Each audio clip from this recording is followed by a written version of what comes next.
हे friends, स्वागत है आपका लिटरेरी क्लासेस में। और आज मैं डिस्कस करूंगी टॉनी मॉरिसन की एक बहुत ही फेमस नॉवल बिलवेड की स्टोरी। साथ ही डिस्कस करूंगी कुछ इंपॉर्टेंट फैक्ट्स टॉनी मॉरिसन के बारे में। पढ़ेंगे उनकी बायोग्राफी ब्रीफ में और स्लेवरी सिस्टम के बारे में कि आखिर क्यों टॉनी मॉरिसन मजबूर हुई कि उन्होंने स्लेवरी पर एक नॉवल ही लिख डाली। और देखेंगे इनके कुछ इंपॉर्टेंट वर्क्स और अवार्ड्स जो कि टॉनी मॉरिसन ने हासिल किए अपनी ग्रेट राइटिंग्स की वजह से। टॉनी मॉरिसन ये एक फेमस अमेरिकन ऑथर हैं, नॉवलिस्ट हैं और प्रोफेसर रह चुके हैं।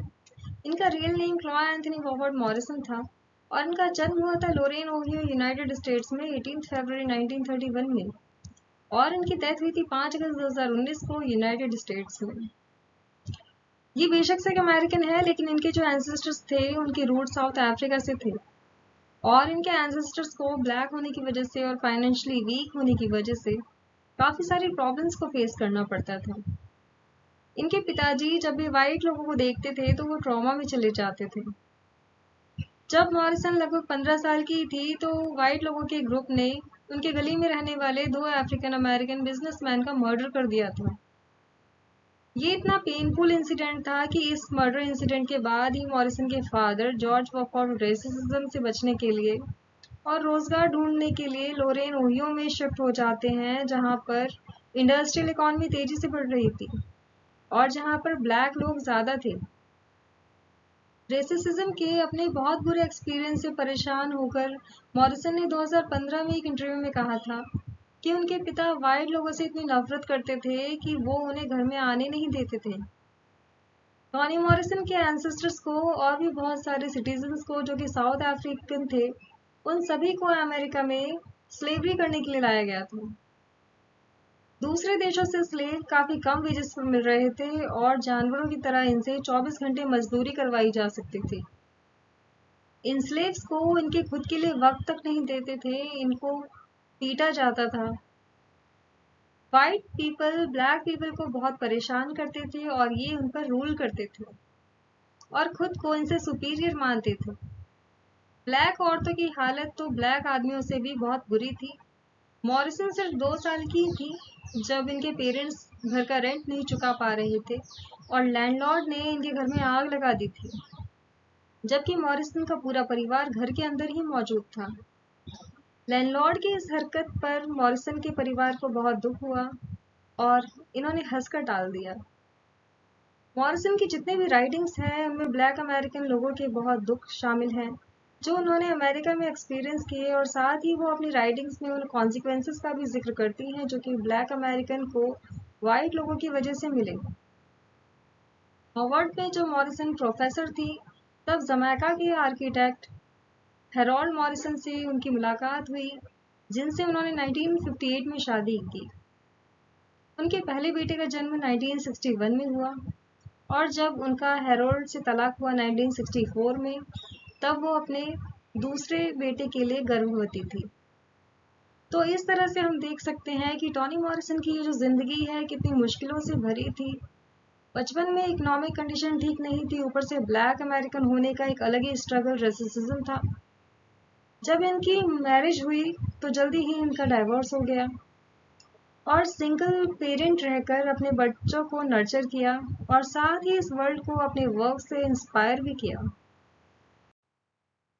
ये कुछ इंपॉर्टेंट वर्क्स हैं टॉनी मॉरिसन के जो कि वेरी इंपॉर्टेंट है।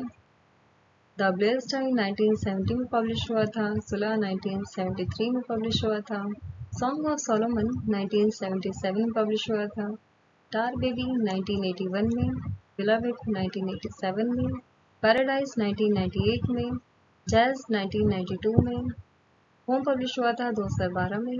ये एक अनफिनिश्ड वर्क है जिसे टॉनी मॉरिसन ने अपने यंगर बेटे स्पेड के लिए लिखा था। उनको कैंसर था और 45 की एज में उनकी डेथ हो जाती है। बिलवेड, पैराडाइज, जैज ये ट्रायलॉजी है। अब बात करते हैं वेरी इंपॉर्टेंट अवार्ड्स की जो टॉनी मॉरिसन ने हासिल किए। बिलवेड के लिए 1988 में इन्हें मिला था पुलित्जर प्राइज अवार्ड और अमेरिकन बुक अवार्ड। इनको मिला था नोबेल प्राइज लिटरेचर में 1993 में। प्रेसिडेंशियल मेडल अवार्ड मिला था इन्हें फ्रीडम के लिए 2012 में। सॉन्ग ऑफ सोलोमन के लिए इन्होंने जीता था national book critics circle award और 16 जो कि पब्लिश हुई थी 1973 में। ये नॉमिनेट हुई थी नेशनल बुक अवार्ड के लिए 1975 में। यूरोपियन कंट्रीज अपना ट्रेड बढ़ाने के लिए अन्य देशों को कॉलोनाइज कर रही थी। इसी तरह नॉर्थ अमेरिका में भी इन्होंने 13 कॉलोनीज बनाई थी। अब ये जो आप मैप देख रहे हैं ये नॉर्थ अमेरिका का मैप है, जिसका आप ईस्टर्न हिस्सा देख रहे होंगे डार्क पीच कलर का। ये 13 कॉलोनीज हैं और ये 13 कॉलोनीज के नेम हैं, जहां उन्होंने इंडस्ट्रीज इस्टेब्लिश की, मैन्युफैक्चरिंग से लेके शिपिंग सेंटर्स तक खोल दिए। इन्होंने यहाँ के रिसोर्सेज इस्तेमाल में लिए और सस्ती लेबरिंग पर काम करवाया। आफ्टर इंडिपेंडेंस ये जो नॉर्थ अमेरिका का ईस्टर्न इंडस्ट्रीज थी ये ग्रो करने लगी। यहाँ पर इंडस्ट्रीज डेवलपमेंट होने लगे और ये धीरे धीरे स्प्रेड होता हुआ वेस्ट की तरफ आने लगा और काम तेजी से बढ़ने लगा। अब रॉ मटेरियल्स की डिमांड बहुत ज़्यादा बढ़ गई थी, जैसे कि cotton, tobacco, sugar cane, tea etcetera. North America की इकॉनमी इंडस्ट्रीज पर निर्भर थी, लेकिन इन्होंने स्लेव्स नहीं रखे थे, ये लेबर्स रखते थे। और साउथ अमेरिका ने इस बढ़ते हुए रॉ मटेरियल्स की डिमांड की सप्लाई करने के लिए इन्होंने एग्रीकल्चर स्टार्ट कर दी। इन्होंने प्लांटेशंस लगा दिए। काम करवाने के लिए अफ्रीका से स्लेव्स लाए जाने लगे और बहुत ही कम वेजेस पर स्लेव्स को दिन रात जानवरों की तरह काम करवाया जाने लगा। इनको पीटा गया, जिसका नॉर्थ अमेरिका ने विरोध किया।